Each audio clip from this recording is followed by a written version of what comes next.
Babz from New Haven, Connecticut, and you're listening to WNHHLP 103.5 FM, streaming live at newhavenindependent.org. Woo. Good morning, beautiful people. I'm Babz Rawls. This is the second hour of Lovebabz Lovetalk, and I have my great love, Enroue, here.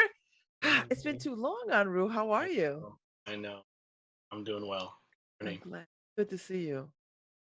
Although I did see you, I was at your house a few weeks ago for Tegan's birthday celebration. So, yes. You know, that was lovely to be in the space. Very nice. How are you? I know. I always love when you start with some opening ceremonial thing. Well, shall we do it again then? Yes, we should, because I need some grounding. Great. Well, I mean, the favorite of mine is this ancestor song where it's a kind of a calling to them. This chant, it's a Yoruba chant, which is basically thanking them for the ashe that they bring to us. Which is ashe is a term, a lot of meanings, right? It's similar to amen, like let it be so, but it also is about the power of something, the spirit of something, the authority. Right? So we're kind of thanking them for really the blessings that they have passed on to us, aspects of ourselves, the affinities that we have, right, the strengths that we have. We're thanking them for that, and then we're also saying that we're using those things today, which I like this chant because it does both, right? It says thank you for this, and it's this, I'm carrying this on, I'm accessing it, I'm trying to be whole and full, and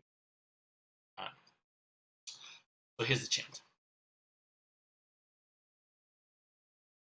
Mama tó fún wa ṣe o, mama tó fún wa ṣe, mama tó fún wa ṣe o, mama tó fún àṣẹ tẹ fún wa, mama tó fún ayẹyẹ tó fún wa ṣe o, ayẹyẹ tó fún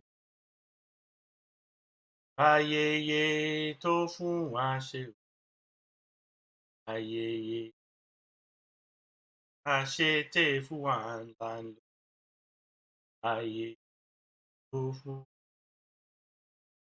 àìgùngùn tó fún wa ṣe o, àìgùngùn tó fún wa ṣe, àìgùngùn tó fún wa ṣe o, àìgùngùn tó fún àṣẹ tẹ fún wa là ń lò, àìgùngùn tó fún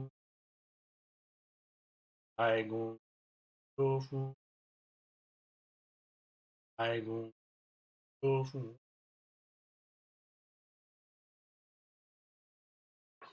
Thank you. I'm already grounded. Already grounded. So what's on your heart and mind today? I know better than to, I sort of sometimes love for you to talk about what's on your heart and mind and in your spirit. Because sometimes you come with something already to talk about. Well, I kind of, so one of the reasons I always come with something is sometimes people ask me just like, oh, so like, what's going on, right? So I want to have something kind of in reserve. But I also, so of course, so I do have something. But I also, you are also in things in life, and not, people ask you things, but there are also things that you may have questions around. Or I think the last time we spoke, I was joking around, there's been a lot of grief, a lot of loss, a lot of pain. Yes. Around, or in my life, in your life, right, in a lot of folks' lives. And the things that I'm talking about here are not they're not just ideas of things. Though I love talking about ideas of things or like approaches and perspectives, but they're practices. How do we engage in living our lives differently than so that we can be well? And I say differently because, this normal culture and society here in the United States um, uh, is not really one that produces wellness just by itself, particularly for people of color, particularly for marginalized folks, particularly on the receiving end of various systems of oppression that we're in. So it's very, very challenging to get out from under kind of a way that we are commodified, that we are dehumanized, ways that the values and things aiming towards, right? What success means. How do we come out from under this kind of blanket of success having to look a certain way about or over somebody, certain kind of status, certain kind of want my piece of the pie. And so not to get too heady around that, but the things that I'm talking about are practices coming back to this sense of wholeness, the beauty and the value of both who we are as individuals as we live in the context of communities, of family, neighborhoods, of cities, and areas, and bioregions, states, and land, right? So all of these relationships in which we non-human. This Yoruba indigenous African perspective is about that kind of relationship, right? How do we have good relationships with all of these forces, not just with getting paid and what can I buy with the thing I'm getting paid. So coming back to this piece around practice, really like where our hearts are at. So I'm going to turn this around and to you, Babz, where where's your heart at? What what should we orient around? That is so interesting. That's so interesting that you because I've been the last couple of days, I was away with my girlfriends for Thanksgiving. And it was a wonderful time spent away. Um, but I've been thinking a lot about restlessness and not having any clear new goals. Mm, And I'm trying to figure out, and I'm not a goal driven person, but I do like a roadmap of sorts. And I find myself um a little, not, I don't want to say lost, but not quite sure of what direction, what is calling, what is speaking to me, like where am I going. I've been having these reoccurring dreams, Enroue, mm, about my car being stolen. mm, mm, I'd come out of a place and my car is gone. I leave an event, my car is gone, like it's literally gone. mm, And so I finally was like, let me get my dream books out, let me look. And it really speaks to, I just don't have a direction. My car is gone because I don't have any place to drive to.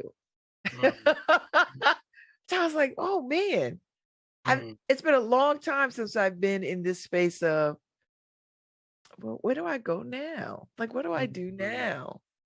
mm. And who do I ask if I don't know?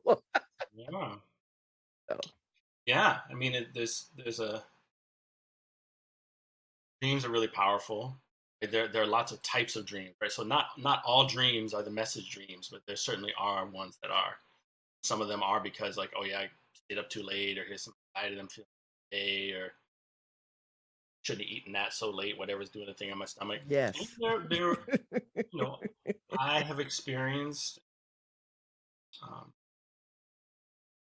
different frameworks really hold that dream world as also a really powerful place of messages from our own unconscious, right? These places within us, but also places where other entities and forms can also come to visit us. And they feel different. And I think that's a good indicator. And so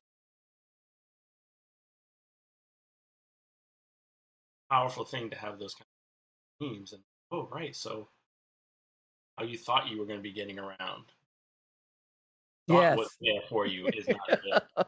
And so then what, right? Because there's still a like, oh, I still got to do something, still got to live. You're still, if you walk out of a place and your car's not there, you're not like, well, I'm just going to sit right here. Like that's not. Still got to live, get somewhere, figure out what that. How does it feel that both in the dream, once you realize that, and also as you're waking and thinking about that, that you don't have the ready mechanisms to get where you think you need to go.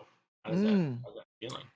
It's I think the to get where I want to go is really the question that I need to ask. Because Hmm. I can get there, but I need to know what the there is. Like, where am Oh. I going? Like literally, where am I going? And I think because I was, the last couple of years I was so focused on these surgeries. Now that these surgeries are behind me, Mhm. and I've accomplished some things, and I'm in a good space at work. I'm in good spaces, but I still feel a little bit of okay, now what's next? Like where am I going? Like what is the next, and if I'm and have I lost my drive for the next?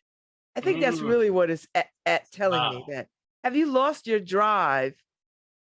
Not like Mhm. not literally drive, but drive to like, Make a what do thing you want to happen. what do you want to do?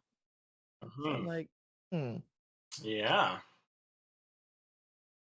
It is a good question. And I can so it's important when we notice a thing, right? It's not neutral, right? You're not like having this neutral experience of like, huh, I just wonder, right? There's actually some discomfort, right? Right. And a little bit of judgment, right? Oh, have you lost something, right?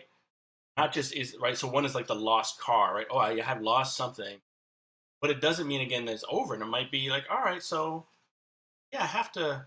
If you literally walk outside in your car, obviously the next question is like, where is it? I need to find it. But it also doesn't necessarily. Well, it means that you then have to look differently at even how you're getting around, how you're going to Yes. get from point A to point B. Um, Yes. I had years ago. There was a period of time where I was a carpenter about half the time, and then I was a drummer the other half of the time for my work. And I had this really powerful dream about um, my car and this huge tornado that just was just like multiple. Actually, there were multiple tornadoes, but one was just sitting right on top of the car. And I just had this dream. I was like watching all this happen. So in the Orisha tradition, the tornado is is Oya, is an Orisha Oya, and she is very powerful and can really bring about change and transformation. And after having this dream, I was like, oh, I'm something big is coming up, and like I could very well like lose my car. I mean, it's very different imagery, but this piece around like the kind of loss of this thing. And so I started to think about, so what literally am I going to do if I don't have a car? Like, how am I literally, because this was a time like I couldn't just, I'm just going to go out and buy another car. Like that was not a reality. Um, and I had to really think around like how I was going to be around places because as a carpenter working for someone else, I still had to get to the site.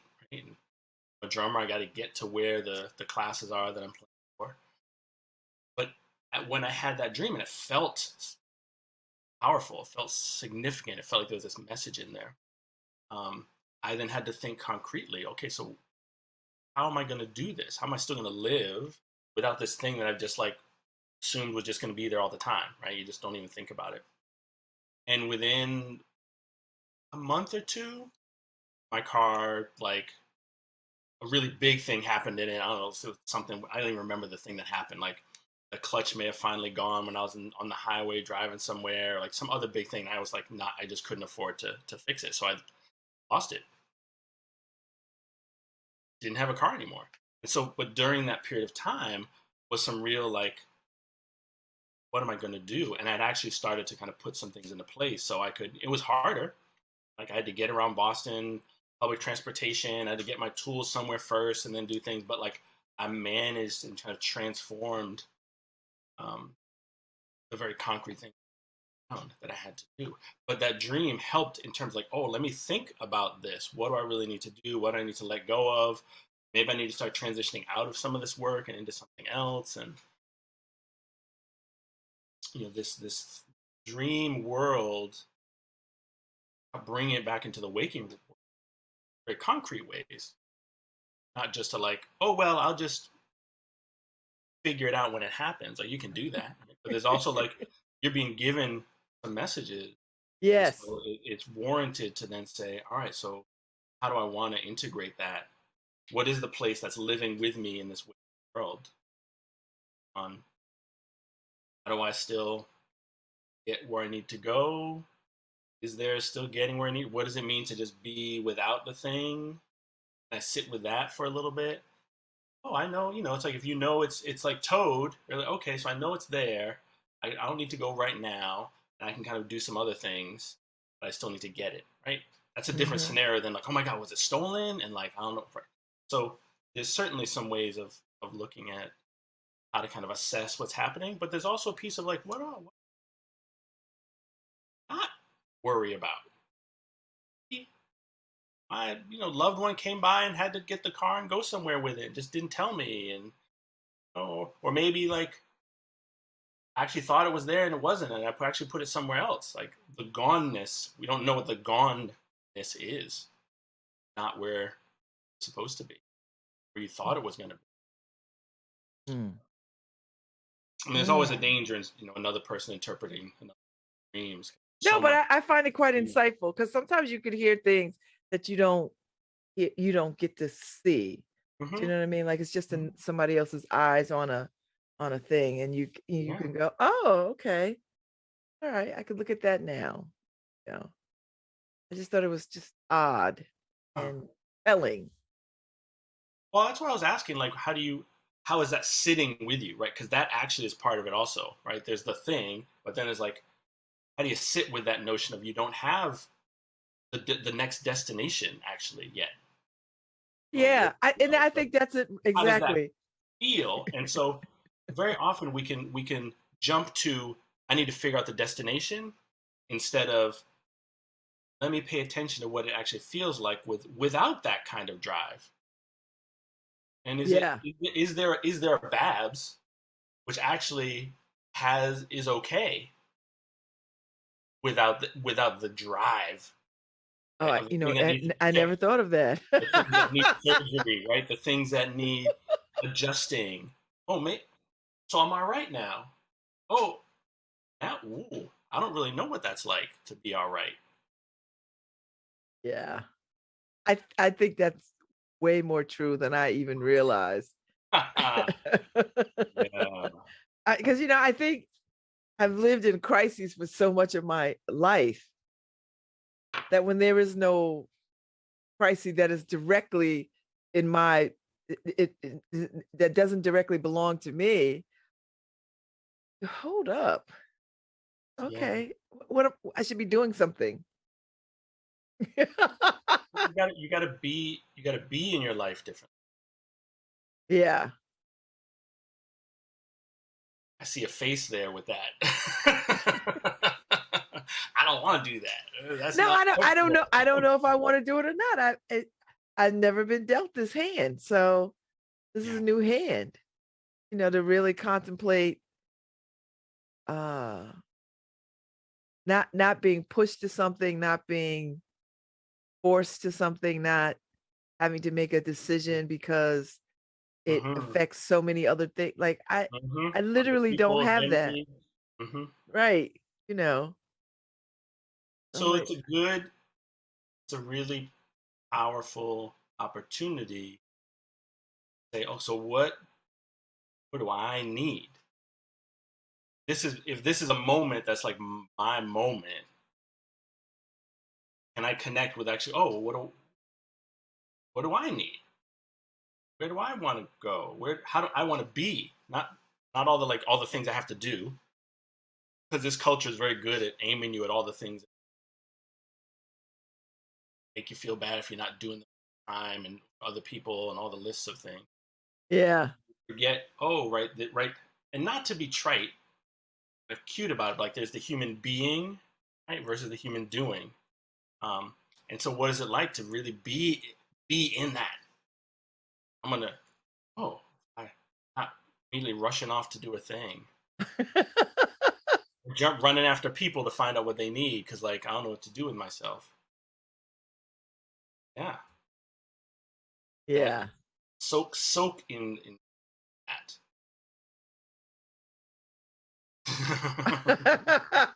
It is an odd feeling to and I immediately woke up thinking and I woke up this morning, I was like, I need some new goals. Like I just thought that's what I need. I need some new goals to run after. Hmm. But now I'm talking to you and I'm like, wait a minute. Seriously? Do you really? Need things to run after. Hmm.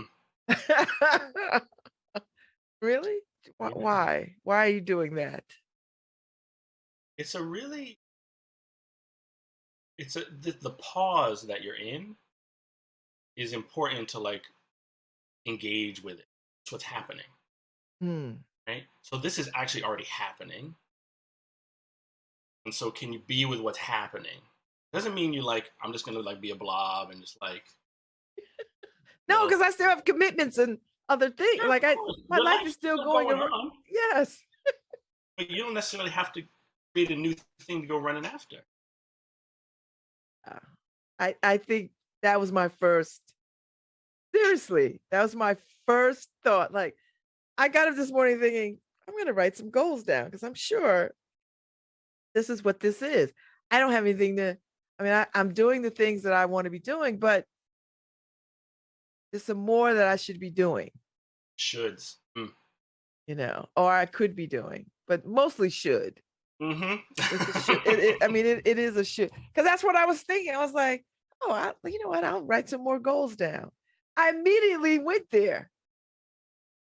we are well trained to do that, Babz, and I include myself in that because it is very real.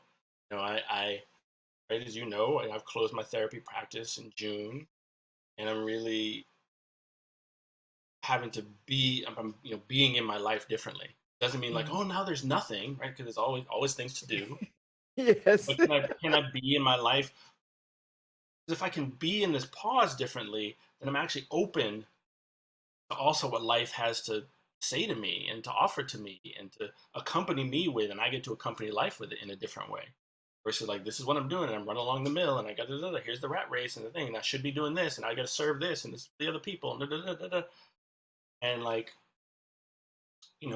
we are also here, like we're here live right now, and as we've experienced, of you and I and many people, loss of loved ones, tragic things happen or suffering that. And so, with this opportunity to be in this life, not, not wasted. And if Yeah. we can't even pause to like listen, to feel into what is also happening right now, because we're just running so fast, we can't do that. Then we're also missing what is also here in this life. And it's fragile, precious, and it's a mystery. Like we don't have it figured out. And these that viewpoint is not readily cultivated culture in the United States. Much more honed into that what success is, right? I got strategy. This is my 5-year plan, 10-year plan, life plan. I got to hit just I'm going to do the things, and it's not to diminish goals and moving towards them, but there's a way that it's just this relentless. Can't look up from where we're going and look around, and we're also really disconnected from all the things that are. How can we be in good relationship with ourselves, those people and beings closest to us, our community? How can we be in harmony if we're just running? We're not even letting ourselves pause and breathe and look at who we're here with. Oh, you're also here with yourself, right? We're here with ourselves. Are we even listening to what we need? Oh no, because we're running so much. And it takes some real intention and again, real practice to be connected to things that are larger than, because the messages of run and where's your goals is loud, right? That's a loud message. And these other things are very soft and subtle, right? To turn inwards and be like, well, this morning, actually, I need a cup of tea. That's what I need. I don't need to do a list first. I need to like wake up and let me just arrive out of this dream thing that's trying to tell me something. Oh, can I like sit with what it's like to even hold that message? Can I sit with the the fragility of this life. Wow, I woke up and like, hey, I'm really here, and like this person who I love is not body, physically not. Our relationship with them is different. How do I continue on with this different relationship? Oh, this horrific thing happened over there. Oh, I sit with that. Or like, I've had enough of the horrific things. I need to like smell the roses, right? Outside at the fall. I need to allow some contentment just at being like, okay, this moment, I'm good enough. Maybe there's a pause in before all the people start calling me and knocking on my door and tugging at my sleeve. And I just allow myself that pause to remember that I'm also here. And my Mm, people want me to be here. My ancestors want me to be here. People who love me want me to be here. okay. So we also want that. Not having to Okay. think that we need to have it all figured out. I like that thinking. Like, and I've been thinking a lot about my spiritual direction training and spiritual direction practice, and my spiritual direction practice with other people. Mm-hmm. Um, um, and I haven't had a client in a very long time, and I get a call, somebody who would like me to come back into having a practice. And I think that's where all of this started, because Mm-hmm. it just startled me to consider that again. And Mm-hmm. I had no reason not to. I just, like anything, you just sort of get busy doing other things. Um, but it's got me thinking about it in a real sort of way, a peaceful sort of way.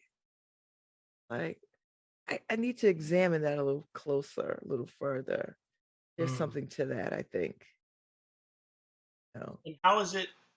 Is it is is your practice serving you? I think it used to. and So I've my and I question was in the present. Is it? I think if I do it, it serves me. But I don't know, for a lot of reasons I just sort of stepped away from it. But at my core, I like holiness and sacredness being, and I feel like, I don't think I'm not that. I just think I'm not spending any time with that. So, So I wonder. We're talking about practice, not ideas of it. And you can like you can fill your car tank, and you can run for a long time, yeah. and then if you're not replenishing it, Uh-huh. it's gonna stop. It's just the way it goes. I would be on the side of the road On the side of the road, right? waiting for help. Yeah. You know? Or you thought you parked in the legal spot, weren't paying attention, come out like what's gone? What's there something I wasn't paying attention to? So these practices they're also they're for you, right? They're for me. They're for each of us. I think that I know for myself, there can be such a habit and a tendency to immediately turn it into how am I doing for others, and then don't stay a long time in the like, oh right, there's also for me Mm, practice it into the ancestors, not to the exclusion of, but can I even do it as much as?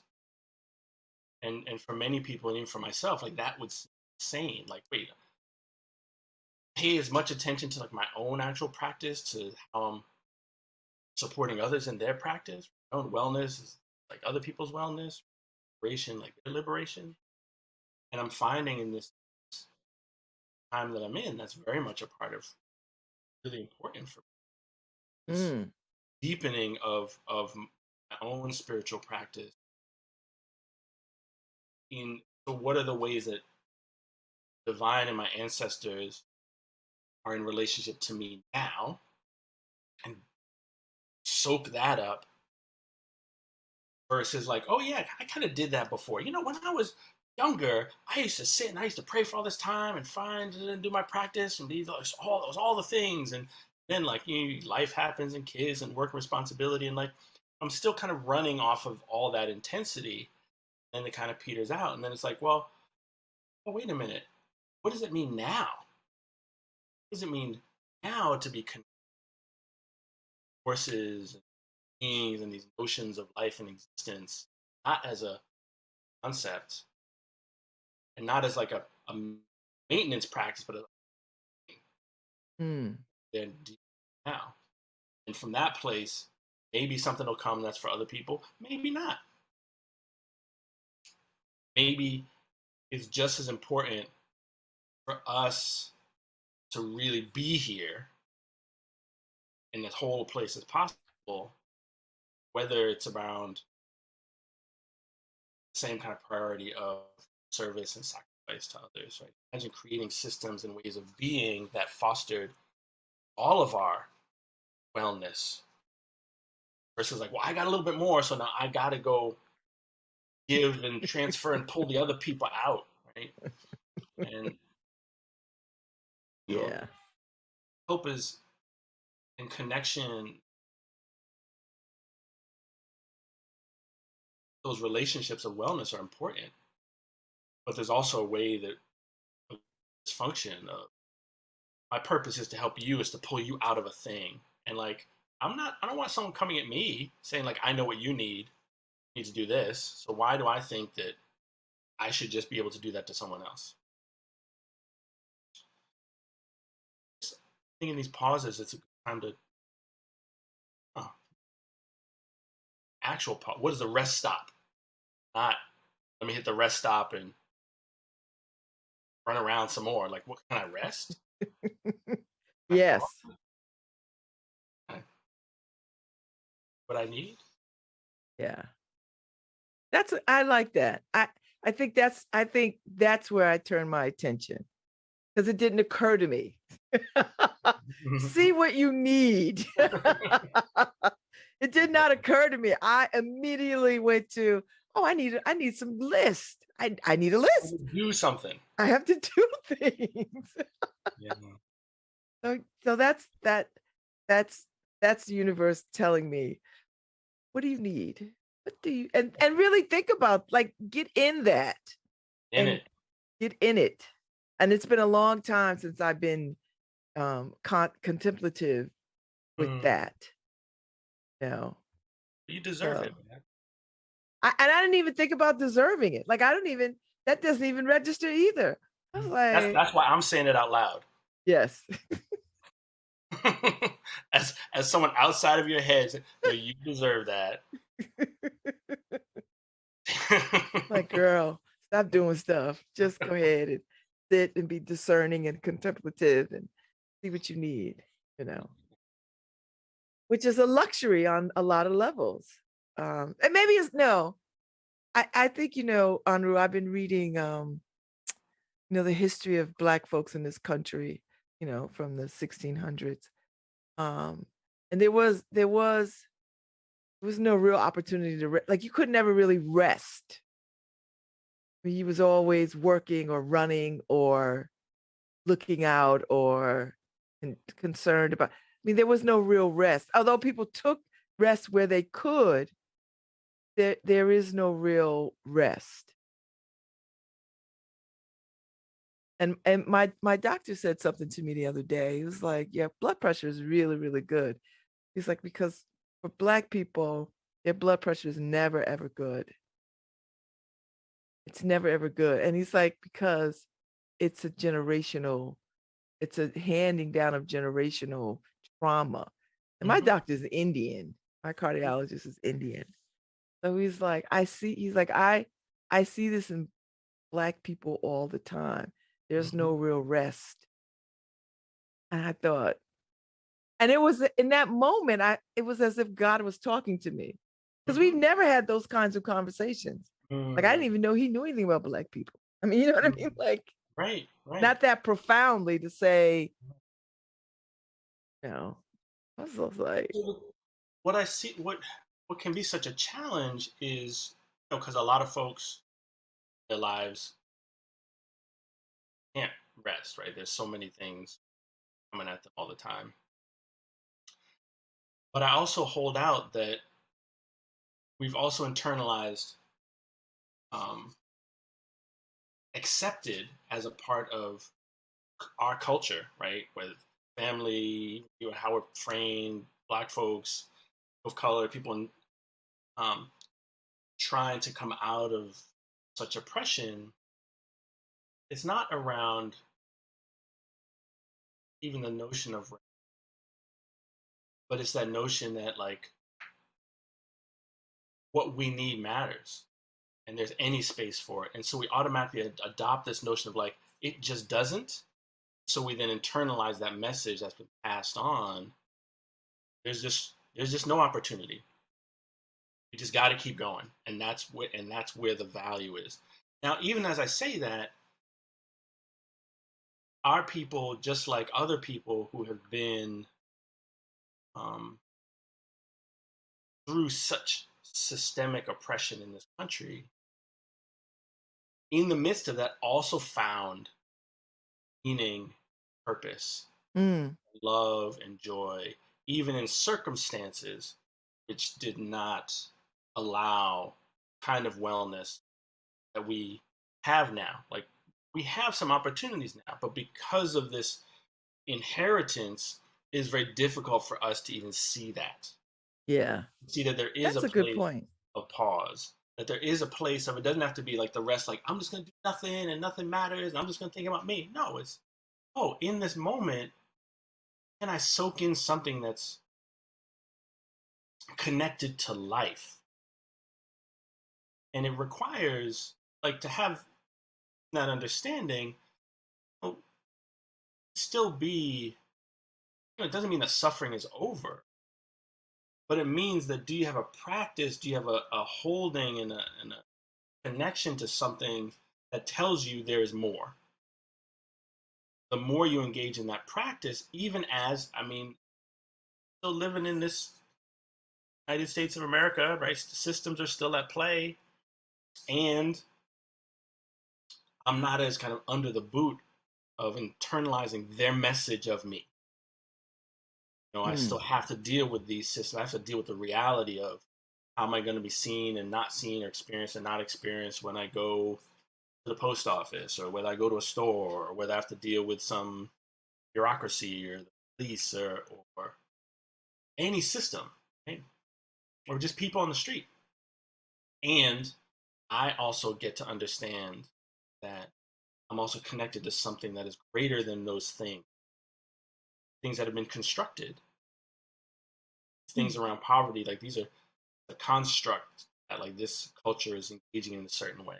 These notions of race, right? It's life and death, and it is constructed by this culture to say like you are of this race and you are of that race, and these races are better and these races are less than. And I'm in that. I've internalized a lot of that, but it's also important to remember that like, oh right, I'm also a person. and I come from people, and there's value in that just because, not because I have to prove. And if I achieve this, then it means I'm a good person, or then I'm seen. And if I get this degree, or if I get this job title, or if I get this amount of money, or if I have this car, or I have this thing that I can own, that gives me value. No, that's buying into this notion that is even said we're actually less than. Right? You're coming from oppressed people, slave people. You're coming from these, heathens and negative ways, like voodoo people in the dark continent and all the things.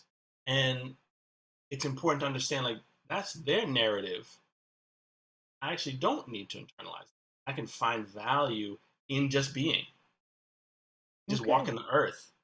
My people have done a whole lot to get me able to be here right now. So And I'm on going to that, find out what this is. I love it. Well, thank you for the conversation today. Because I know Harry's going to throw me off this air in a minute because it's another show right behind mine. But Uh-oh. thank you so much, Enroue. It's always so illuminating to talk to you. Very nice. And Very I know nice. you're coming back. We got to get another date Mm-hmm. so We'll figure that it you out. can come back so we can do more of these kinds of conversations. Thank So do you. that. It is You lovely go. to see you and hear you. All Very right, good. Harry. I know you're chomping at the bit there. Look, you got the music queued up. Come on, roll out. Hi, this is Babz Rawls Ivy from New Haven, Connecticut, and you're listening to WNHHLP 103.5 FM, streaming live at newhavenindependent.org.